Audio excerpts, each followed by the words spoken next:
मैं नालंदा बोल रहा हूँ। भारत का वो इतिहास जिसे बेरहमी से जला दिया गया और कोई कुछ ना कर सका।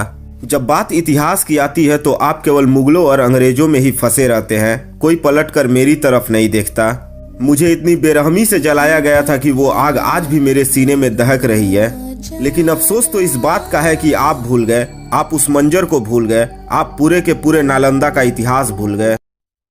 इतिहास के काल मुख में ज्ञान का धार नालंदा, बिहार के पवित्र जमीन पर एक उज्जवल इतिहास नालंदा, ज्ञान विज्ञान वनस्पति और धर्म का समूचा संसार नालंदा, लेकिन दुश्मनी की आड़ में जला हुआ राख नालंदा, खोए हुए इतिहास का बर्बाद किस्सा नालंदा। हाँ, मैं नालंदा बोल रहा हूँ।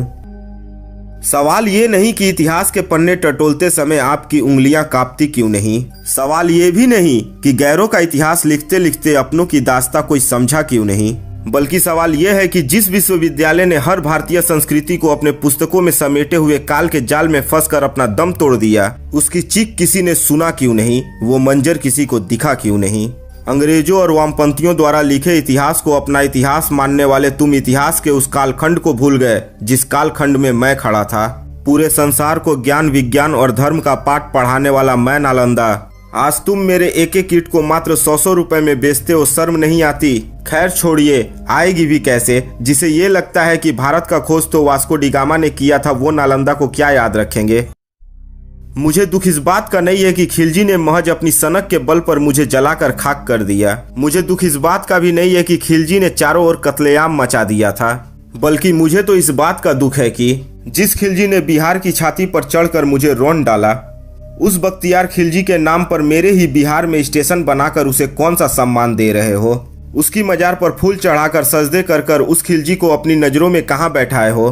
अरे उस बख्तियार खिलजी ने केवल अपनी सनक के लिए 90 लाख किताबों को जलाकर स्वाहा कर दिया, जिसने भारत के इतिहास भंडार को 3 महीनों तक जलने के लिए छोड़ दिया। उस खिलजी के नाम पर बख्तियारपुर स्टेशन बन जाता है। अरे उस खिलजी ने हमारे इतिहास की केवल जड़ें नहीं काटी, बल्कि पूरे के पूरे इतिहास की कालखंड को निर्वस्त्र कर दिया। कुछ तो शर्म करो, अगर थोड़ी सी भी शर्म बची हो तो।